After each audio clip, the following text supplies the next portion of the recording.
Salam sejahtera untuk kita semua. Perkenalkan, saya Henrika BT sebagai salah seorang dosen program studi pendidikan matematika, Fakultas Keguruan dan Ilmu Pendidikan Universitas Timor. Pada kesempatan ini, saya akan menjelaskan salah satu mata kuliah yang saya ampuh di program studi pendidikan matematika, yakni mata kuliah Geometri Analitik. Mata kuliah Geometri Analitik merupakan mata kuliah wajib dengan bobot SKS-nya sebanyak 3 SKS yang diberikan kepada mahasiswa semester 2 dengan mata kuliah prasyaratnya adalah Geometri Dasar. Adapun pembuatan video ini dalam rangka unjuk kerja dosen sebagai bukti pelaksanaan Tridharma Perguruan Tinggi pada bidang pengajaran. Penjelasan saya dalam mata kuliah ini meliputi delivery, interaction, dan assessment atau yang disingkat DIA. Pada bagian delivery, saya akan memaparkan deskripsi mata kuliah, kemampuan yang akan diperoleh mahasiswa atau capaian pembelajaran, materi pembelajaran, serta metode pembelajaran. Pada bagian interaction akan dipaparkan bagaimana interaksi saya sebagai dosen dengan mahasiswa. Dan yang terakhir, asesmen atau penilaian, akan saya jelaskan tentang bobot penilaian yang berlaku di Universitas Timor. Yang pertama adalah deskripsi mata kuliah, capaian pembelajaran, materi pembelajaran, dan metode pembelajaran yang saya gunakan. Mata kuliah Geometri Analitik adalah mata kuliah yang mempelajari definisi geometri analitik, sistem koordinat kartesius, tempat kedudukan dan persamaan, garis lurus, lingkaran, elips, parabola, hiperbola, dan kemudian mengaplikasikan di dalam aplikasi GeoGebra dengan menggambar grafik. Terdapat 5 CPL Prodi yang dibebankan pada mata kuliah ini. Yang pertama, menunjukkan sikap tanggung jawab atas pekerjaan di bidang keahliannya secara mandiri. Yang kedua, menguasai konsep teoritis matematika, meliputi logika matematika, matematika diskrit, aljabar, analisis, geometri, teori peluang dan statistik, prinsip-prinsip pemodelan matematika, program linear, persamaan diferensial, dan metode numerik yang mendukung pembelajaran matematika di pendidikan dasar, menengah, serta studi lanjut. Mampu mengambil keputusan secara tepat dalam konteks penyelesaian masalah di bidang keahliannya berdasarkan hasil analisis informasi dan data. Yang keempat, mampu bertanggung jawab atas pencapaian hasil kerja kelompok dan melakukan supervisi dan evaluasi terhadap penyelesaian pekerjaan yang ditugaskan kepada pekerja yang berada di bawah tanggung jawabnya. Dan yang kelima, mampu merencanakan, mengimplementasikan, dan mengevaluasi pembelajaran matematika secara inovatif dengan mengaplikasikan konsep pedagogik didaktik, matematika, dan keilmuan matematika, serta memanfaatkan berbagai sumber belajar dan iptek yang berorientasi pada kecakapan hidup. Dari kelima CPL tersebut, kemudian diturunkan CPMK pada mata kuliah Geometri Analitik. CPMK-nya adalah sebagai berikut. Yang pertama, mampu menjelaskan definisi-definisi dalam geometri analitik. Yang kedua, mampu menguasai konsep teoritis dan penurunan rumus dalam geometri analitik. Yang ketiga, mampu menyelesaikan masalah-masalah geometri analitik dengan mengkolaborasikan secara teoritis dan praktis. Yang keempat, mampu menyelesaikan tugas mandiri tepat waktu. Yang kelima, mampu bekerja sama dalam kelompok secara bertanggung jawab untuk menganalisis dan menyelesaikan masalah-masalah terkait geometri analitik. Adapun materi dari mata kuliah ini adalah yang pertama, definisi geometri analitik, yang kedua, sistem koordinat kartesius, yang ketiga, tempat kedudukan dan persamaan, yang keempat, garis lurus, yang kelima, lingkaran, yang keenam, elips, yang ketujuh, parabola, dan yang terakhir adalah hiperbola. Referensi yang saya gunakan ada 3 sumber, yaitu yang pertama, buku dengan judul Geometri Analitik, penulisnya adalah Imade Swarsana. Yang kedua, buku dengan judul Geometri Analitik, penulisnya adalah Rosyadi. Dan buku yang ketiga adalah buku dengan judul Scaum Outline of Theory and Problems of Plane and Solid Analytic Geometry, penulisnya adalah Joseph H. Kindle. Media pembelajaran yang saya gunakan adalah media pembelajaran yang ada di kelas, dan juga salah satunya adalah media pembelajaran aplikasi GeoGebra. Adapun metode pembelajaran yang digunakan adalah ceramah, diskusi, dan tanya jawab, serta pendekatan kooperatif learning. Pendekatan kooperatif learning akan nampak pada pertemuan 9 dan 10 ketika mahasiswa bekerja sama pada kelompok dalam memahami materi yang disampaikan. Selanjutnya, interaction Interaksi yang terbangun antara mahasiswa dengan dosen dengan sendirinya muncul dari pendekatan pembelajaran yang digunakan, di mana metode yang digunakan dalam mata kuliah ini, dosen dan mahasiswa berinteraksi, dosen berperan sebagai fasilitator, mahasiswa tidak hanya diberikan masalah, tetapi juga dosen membantu mahasiswa dengan memberikan solusi dan menyelesaikan masalah saat mahasiswa mengalami kendala dalam menyelesaikan masalah-masalah tersebut. Dengan pendekatan cooperative learning, suasana pembelajaran lebih menyenangkan karena mahasiswa dapat bekerja sama dengan teman sebaya dan juga lebih mudah berinteraksi dengan dosen dalam menyampaikan pertanyaan dan juga dalam menyelesaikan masalah. Bagian yang terakhir adalah asesmen. Penilaian pada mata kuliah geometri analitik dilakukan secara objektif. Penilaian terdiri dari dua bentuk, yaitu tes dan non-tes. Tes berupa pemberian tugas, kuis, UTS, dan UAS, sedangkan non-tes berupa observasi dosen dan juga observasi teman sejawat. Sesuai dengan RPS yang dibuat oleh dosen, terdapat 7 tugas dan 4 kuis yang diberikan kepada mahasiswa. Adapun bobot penilaian berdasarkan aturan universitas, yakni tugas 15%, kuis 10%, partisipasi dan kepribadian 15%, UTS 30%, dan UAS 30%, sehingga totalnya adalah 100%. Untuk bobot penilaian ini sudah diinformasikan kepada mahasiswa saat kontrak perkuliahan di awal semester. Berikut ini akan ditampilkan video pembelajaran mata kuliah geometri analitik pada pertemuan ke-9 terkait bentuk baku dan bentuk umum pada lingkaran. Oke, selamat pagi semua. Pagi. Apa kabar? Baik. Oke, ada yang sakit? Kayaknya banyak yang sakit ini ya? Ya, oke. Jadi nanti Ibu absennya langsung online saja. Jadi nanti silahkan kalian absennya melalui tautan yang sudah dibagi atau lewat siakat nanti supaya tinggal Ibu rekap saja. Oke, untuk hari ini kita akan bicara tentang lingkaran. Jadi sebelum-sebelumnya materinya itu sudah kita lewati, ini pertemuan yang ke-9. Jadi pertemuan ke-9 ini sebelumnya minggu yang kemarin kita UTS, lalu ada materi yang bicara terkait garis ya, di garis lurus. Kalau di garis lurus itu ada persamaan garis yang melalui 1 titik, melalui 2 titik, apalagi? Persamaan garis sejajar sumbu koordinat. Lalu kalau sejajar sumbu koordinat ada lagi persamaan garis reduksi normal. Oke, sebelum kita masuk ke lingkaran untuk hari ini, Ibu ingatkan dulu materi-materi yang sudah kita pelajari sebelumnya. Di garis lurus itu ada persamaan garis yang melalui 1 titik, juga ada persamaan garis yang melalui dua titik. Masih ada yang ingat persamaan garis yang melalui 1 titik apa rumusannya? Masih. Oke, coba Kak. Untuk menentukan persamaan garis yang melalui 1 titik, maka kita dapat menggunakan rumus yang sudah dijabarkan, yaitu Y kurang Y1 sama dengan M kali X kurang X1. Terima kasih. Ya, itu penurunan rumusnya sudah kita lakukan di pertemuan sebelumnya ya. Jadi rumusannya adalah Y kurang Y1 sama dengan M dikali dengan X kurang X1. Nah, kenapa Ibu tanya materinya di materi yang lalu, di pertemuan yang ke-7? Karena materi tersebut akan berkaitan dengan materi yang akan kita bahas di hari ini. Oke, materi hari ini kita bicara tentang lingkaran. Ada 2 bagian yang akan kita pelajari. Yang pertama itu adalah persamaan lingkaran bentuk baku, dan yang kedua adalah persamaan lingkaran bentuk umum. Oke, di persamaan lingkaran. Kalau lingkaran itu biasanya tidak hanya terdengar waktu kalian mahasiswa. Jadi materi lingkaran itu sebenarnya sudah ada di materi SMP dan juga materi SMA. Masih ada yang ingat apa sih definisi dari lingkaran? Jadi kira-kira lingkaran itu apa? Oke, Delvi. Lingkaran adalah himpunan titik-titik yang mempunyai jarak yang tetap. Ya, jadi kalau lingkaran itu adalah tempat kedudukan titik-titik pada suatu bidang yang memiliki jarak yang tetap dari suatu titik tetap. Jadi titik tetapnya itu yang nanti disebut sebagai titik apa? Kalau di lingkaran itu ada unsur-unsur lingkaran itu ada berapa? Masih ada yang ingat?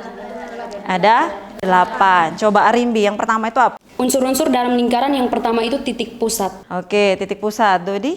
Yang kedua jari-jari. Jari-jari. Oke. Selan? Diameter. Diameter. Oke.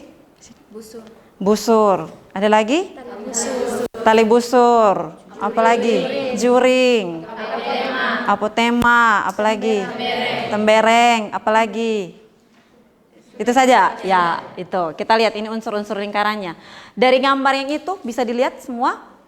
Nah, dari lingkaran yang di atas itu di pojok kiri atas, kira-kira mana yang disebut sebagai titik pusat? Di titik O ya. Jadi titik O itu yang disebut sebagai titik pusat. Lalu mana yang disebut sebagai busur?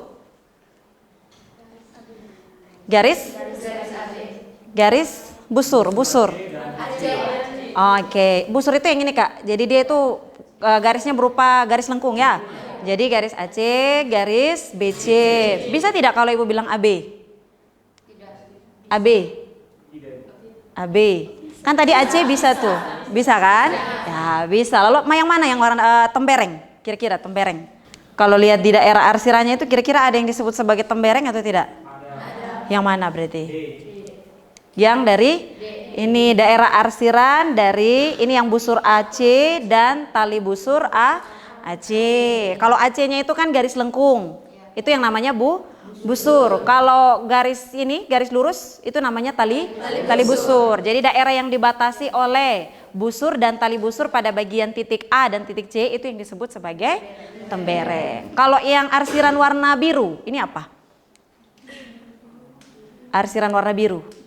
Ya, disebut sebagai juring. Jadi kalau juring itu yang diarsir berwarna biru. Jadi itu unsur-unsur yang terdapat dalam lingkaran. Oke, sesuai dengan apa yang kita pelajari pada pertemuan kali ini, kita akan membahas terkait dengan persamaan lingkaran bentuk baku dan persamaan lingkaran bentuk umum.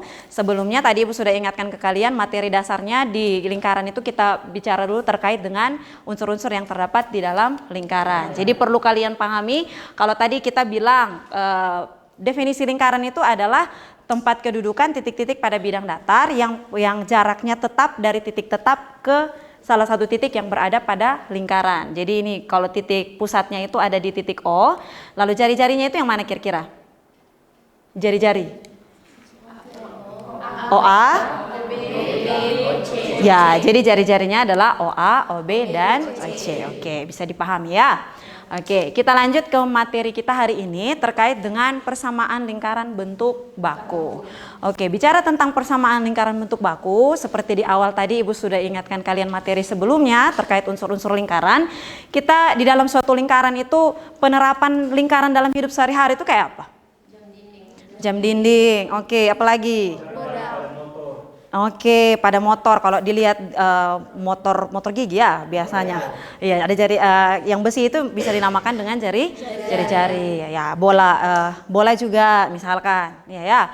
Ya, jadi kalau misalkan di lingkaran punya titik pusat dan juga yang namanya jari-jari. Kalau kalian lihat di gambar yang ini Ibu sudah tampilkan dalam bentuk diagramnya. Titik pusatnya di situ kira-kira yang mana?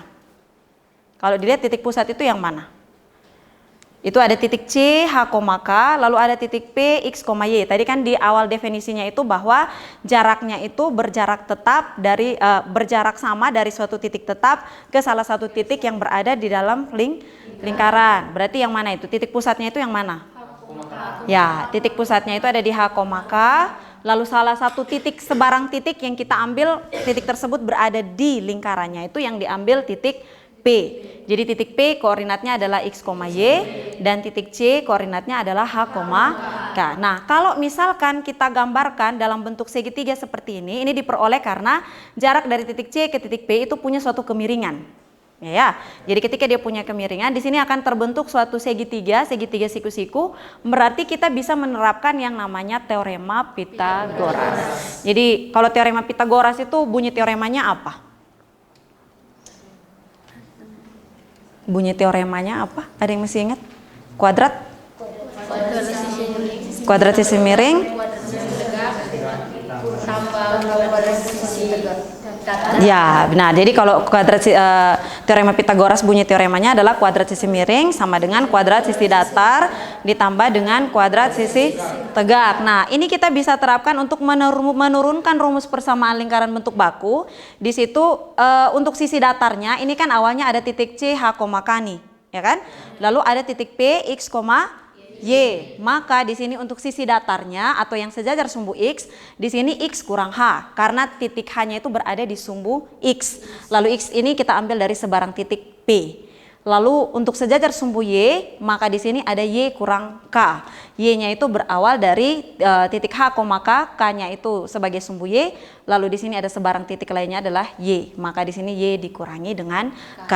Sehingga rumusannya untuk persamaan lingkaran bentuk baku bisa dapat diperoleh seperti yang tadi Ibu bilang, bahwa penerapannya dengan menggunakan rumus teorema Pitagoras tadi.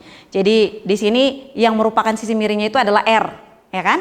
R kuadrat, sisi datarnya adalah X kurang H dikuadratkan, ditambah dengan sisi tegaknya itu adalah Y kurang K dikuadratkan. Oke, bisa paham ya penurunan rumusnya. Ya, jadi penurunan rumusnya berawal dari situ. Nah, satu lagi kalau titik C, H, K atau titik pusatnya berada di C, H, K, titik pusat tersebut kalau yang ada pada gambar ini titik pusatnya misalkan diambil dari, kalau sistem koordinat kartesis itu ada berapa kuadran? 4 kuadran. Jadi titik C yang ini yang ada di gambar ini dimisalkan semisal titik C ini berada di kuadran yang pertama. Jadi tidak menutup kemungkinan kalau dia selalu berada di sini. Bisa jadi dia ada di kuadran yang kedua, bisa jadi ada di kuadran ketiga, atau bisa jadi ada di kuadran yang keempat. Nah, kemungkinan lainnya adalah semisal titik pusat lingkarannya itu berada di titik asal atau titik pangkat. Kalau di dalam koordinat kartesius titik asal itu titik koordinatnya apa? Ya, titik 0,0. Maka di persamaan lingkaran ini ketika dia berada di titik asal, koordinatnya kan 0,0 nih. Ini penurunan rumusnya. Jadi kalau misalkan di sini H, K-nya kita ganti dengan 0,0, ya kan? Maka di sini X kurang H dikuadratkan ditambah Y kurang K kuadrat sama dengan R kuadrat, sehingga H-nya diganti dengan 0, K-nya diganti dengan 0, sehingga bentuk rumusan untuk persamaan lingkaran ketika dia itu berada di titik asal, titik pusatnya berada di titik asal, maka rumusannya adalah X kuadrat ditambah dengan Y kuadrat sama dengan R kuadrat. Nah, itu tadi rumusannya. Nah, bagaimana kalau misalkan kita cari persamaan lingkarannya? Itu kan persamaan lingkaran berarti kita butuh yang namanya titik pusat dan jari-jari. Semisal kalau di situ sudah diketahui titik pusat dan jari-jari, itu yang nanti kita akan selesaikan dengan persamaan lingkaran bentuk umum. Semisal ini salah satu contoh, Ibu ambil contoh ya. Contohnya di sini, semisal titik pusatnya itu adalah titik 3, minus 2. 3, minus 2 ini dia berada di kuadran berapa? Kira-kira 3, minus 2, X-nya positif, Y-nya negatif. Di kuadran yang keempat. Nah, kalau kalian lihat ini di bagian gambar yang atas, ini kuadran pertama, kuadran kedua, kuadran 3, dan kuadran 4 ya. Jadi titik pusatnya itu berada di kuadran yang keempat. Nah, titik pusatnya itu adalah 3, minus 2. 3, minus 2, X-nya positif, Y-nya negatif. Titik pusatnya 3, minus 2, dan jari-jarinya sama dengan 4. Nah, tinggal disubstitusi masuk ke dalam rumus yang tadi kita sudah cari di awal. Ini kan sesuai dengan tadi penurunan rumusnya melalui teorema Pitagoras. Bentuknya adalah X kurang H kuadrat tambah Y kurang K kuadrat sama dengan R kuadrat. Maka masukkan ke dalam bentuk rumusannya. Karena sudah diketahui titik pusat dan jari-jarinya, maka tinggal kita substitusi masuk. Berarti di situ titik pusat 3, minus 2. 3, minus 2 itu kita ganti dengan apa kalau sesuai rumus ini tadi? Ini kan tadi X kurang H kuadrat tambah Y kurang K kuadrat. Berarti 3, ya, jadi hanya itu sama dengan berapa? Hanya 3, hanya minus 2. Ya, jadi hanya 3, K-nya sama dengan minus 2. Berarti jari-jarinya berapa? 4. Ya, jari-jarinya 4. Tinggal kita substitusi masuk ke dalam rumusannya. Tadi X kurang H, berarti X kurang H-nya tadi kita ganti dengan 3. Lalu ditambah dengan Y kurang K. Ingat kalau tandanya tadi di situ pakai operasi pengurangan ya. K-nya di situ bernilai minus, maka jangan lupa di sini ditulis juga dengan Y dikurangi dengan minus 2. Nah, sekarang Ibu tanya, kenapa di sini jadinya positif? Ya, jadi min dikali min sama dengan positif. Maka X kurang 3 dikuadratkan ditambah dengan Y tambah 2 kuadrat sama dengan 16. Kira-kira ada yang bisa jabarkan X kurang 3 kuadrat tambah Y tambah 2 kuadrat sama dengan 16? Kalau ada yang bisa silakan langsung di papan. Oke, silakan Robert.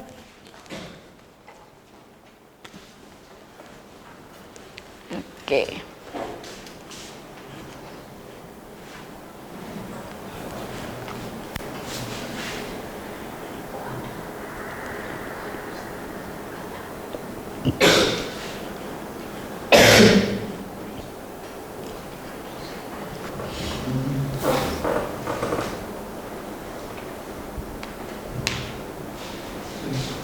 Oke, Ya, oke. Kira-kira jawabannya sama dengan Robert?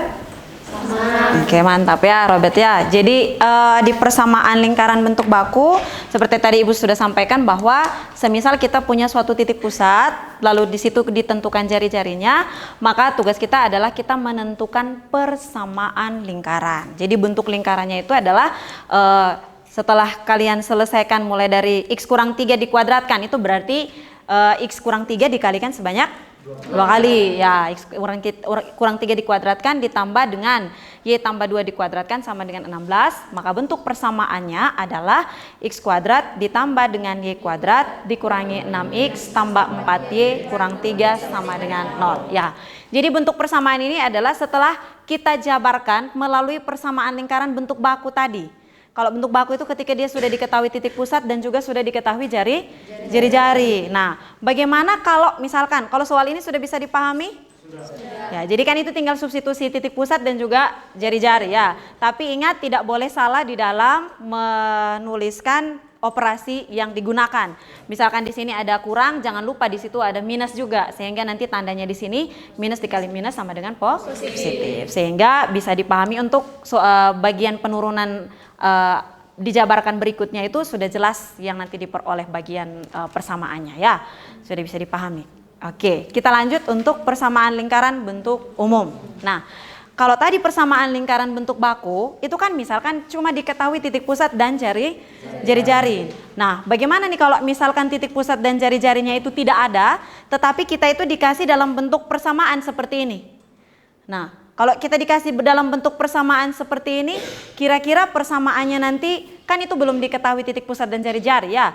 Nah, kalau kita cuma dikasih titik pusat persamaan seperti ini, maka tugas kita adalah kita harus menentukan titik pusat dan jari-jari. Nah, kalau tadi dari persamaan lingkaran bentuk baku, kita rubah nanti ke persamaan lingkaran bentuk umum. Bentuk umumnya itu ini nanti kita turunkan dalam bentuk penurunan rumusnya. Ini tadi sudah ada pendahuluannya itu di bagian ketika kalian menjabarkan persamaannya dari bentuk baku nanti ketemu seperti ini. Ini persamaannya ya. Nah, bagaimana kalau misalkan dia itu ketemunya dalam bentuk persamaan seperti ini? Itu nanti yang akan kita gunakan ketika kita bicara tentang persamaan lingkaran bentuk umum.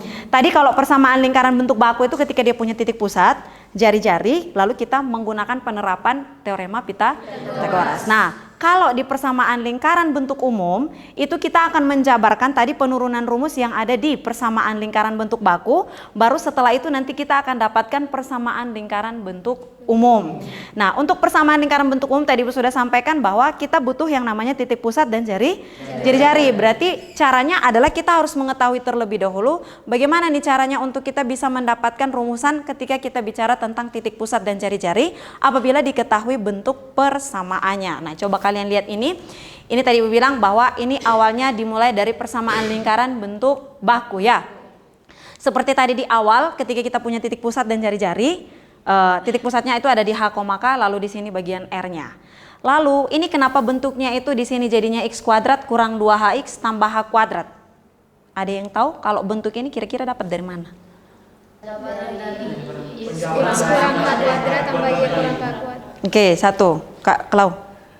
Dapat dari X kurang H kuadrat. Ya, dapat dari X kurang H dikuadratkan. Seperti tadi penjelasannya Robert tadi, X kurang 3 dikuadratkan berarti X kurang H dikali dengan X kurang H. Jadi bentuk rumusannya nanti dapat X kuadrat kurang 2HX tambah H kuadrat. Lalu kalau Y kurang K kuadrat dapatnya dari Y kuadrat dikurangi 2KY tambah K kuadrat. Nah, untuk dapat titik pusat dan jari-jarinya, ini kan penjabarannya Ibu kelompokkan dari yang memiliki pangkatnya tertinggi nih.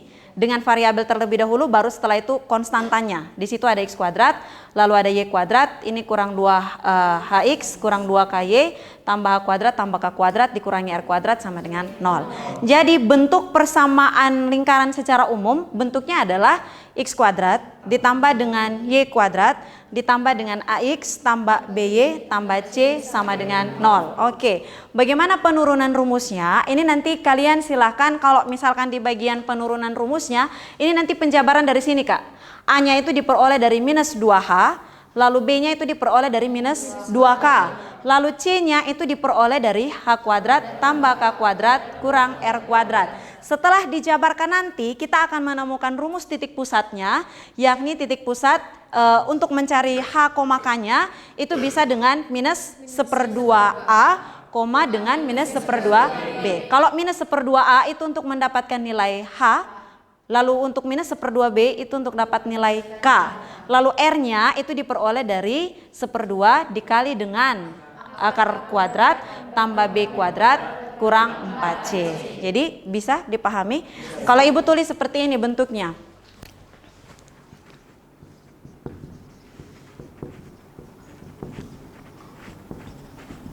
Ya, mana yang disebut A? Oke, A-nya sama dengan 6, B-nya sama dengan? Oke, C-nya sama dengan? Oke, ini sudah ketemu nilai A, nilai B, dan nilai C. Tinggal disubstitusi masuk ke dalam bentuk rumusan titik pusat dan juga jari-jari. Nah, untuk karakteristik persamaan lingkaran itu ada 3 bagian. Bagian yang pertama itu adalah ketika lingkarannya itu berpusat di titik H, K dan jari-jarinya R. R-nya di situ ketika dia memiliki lingkaran yang memiliki titik pusat dan juga jari-jari, itu karakteristik yang pertama. Kalau yang kedua itu disebut sebagai lingkaran titik, itu ketika R-nya itu sama dengan 0. Jadi yang pertama itu ketika dia memiliki titik pusat dan jari-jari, ketika R-nya lebih besar dari 0. R ini kan tadi sudah diketahui rumusannya ya. Nah, nanti dari rumusan ini kita cek kalau R-nya lebih besar dari 0, maka dia punya titik pusat dan juga jari-jari. Tetapi ketika R-nya sama dengan 0, maka dia hanya punya titik pusat. Lingkarannya nanti sama dengan jari-jarinya sama dengan 0. Lalu R yang berikutnya itu karakteristik yang ketiga itu adalah jika jari-jarinya lebih kecil dari 0, maka dia akan disebut sebagai representasi dari lingkaran imajiner. Jadi kalau untuk bagian imajiner itu akan lebih sulit untuk kita menggambarkan kurvanya. Jadi di situ ada karakteristiknya. Yang pertama titik pusat dan jari-jari ketika R-nya lebih besar dari 0, atau R-nya sama dengan 0, atau R-nya lebih kecil dari 0. Oke, sudah bisa dipahami bentuk rumusannya? Sudah. Oke, ini di sini nanti Ibu bagikan dalam bentuk kelompok. Ada 4 kelompok. Silahkan nanti berdasarkan rumusan yang sudah Ibu kasih, lalu sudah ada penjelasan sebelumnya, kalian sudah bisa mengetahui dari mana kita bisa menentukan titik pusat dan juga jari-jarinya. Ada 4 soal di sini Ibu kasih. Silahkan nanti setiap kelompok mengerjakan satu-satu soal bentuknya ya. Misalkan Ibu bagi kelompok, untuk kelompok yang pertama nanti Selen dengan Daiman silahkan langsung berhadapan membuat satu kelompok. Lalu kalian satu kelompok berempat, lalu kalian satu kelompok, jadinya sudah berapa kelompok ini? 3. Kalian di situ 2, yang itu jadi satu kelompok, jadi ada 4 kelompok. Silakan dikerjakan bentuk soalnya, nomor 1, nomor 2, nomor 3, dan nomor 4. Silahkan.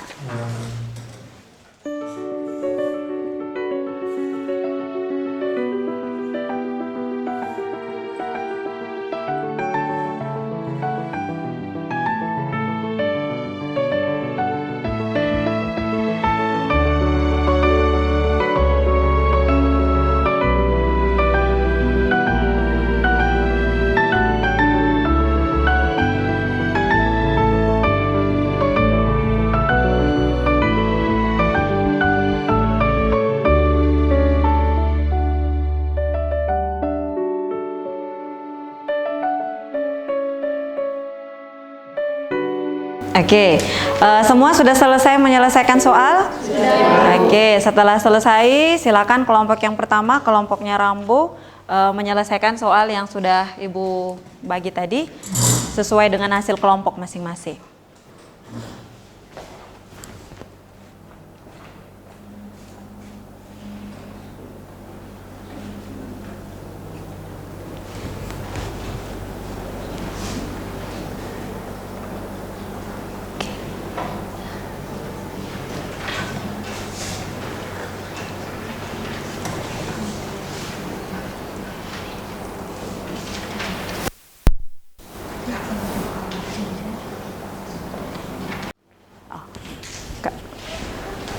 Silakan yang mau gambar bagian bentuk gambarannya untuk persamaan lingkaran.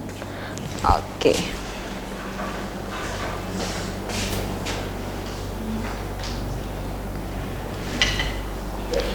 Tentukan dulu titik pusat ada di mana ikonnya.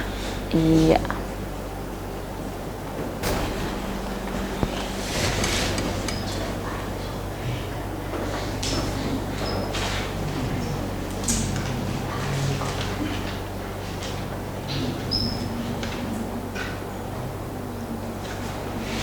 Oke, sudah selesai. Untuk titik pusatnya coba diperhatikan, kira-kira sudah benar jawabannya? Benar. Sama? Sama. Oke, kita beri aplaus dulu untuk kelompok yang pertama. Oke, jadi seperti itu ya. Ketika menentukan titik pusatnya, di situ dengan menggunakan rumus minus 1/2, minus 1/2 B. Kira-kira A-nya itu diperoleh dari mana? Dari persamaan yang atas ini ya. Jadi X kuadrat tambah Y kuadrat kurang 8X tambah 12Y tambah 27. Lalu nilai A-nya itu berapa? Minus 8. B-nya itu berapa? 12. C-nya itu sama dengan setelah nanti diperoleh dengan menggunakan rumusan titik pusat dan jari-jari, nanti ketemu tuh titik pusatnya sama dengan 4, minus 6, ya kan? Lalu titik jari-jarinya itu sama dengan 5. Ketika digambarkan, coba diperhatikan untuk bagian gambarnya yang sudah tadi digambarkan oleh teman-teman. Titik pusatnya di sini adalah titik A. Koordinatnya adalah berapa ini? 4, minus 6. Di sini titik pusatnya. Jari-jarinya di sini sama dengan 5. Coba dihitung di sini 1, 2, 3, 4, 5. Kalau ke bawah juga sama 1, 2, 3, 4, 5. Ke kiri 1, 2, 3, 4, 5. Ke kanan juga sama 1, 2, 3, 4, 5. Seperti itu ya. Ya, oke. Tadi kan nomor 1 itu sudah diketahui titik pusat dan jari-jarinya, maka lingkarannya itu seperti yang tadi sudah digambar kelompok sebelumnya, lingkarannya lingkaran utuh ya. Jadi dia itu punya titik pusat jari-jarinya sejauh 5 satuan.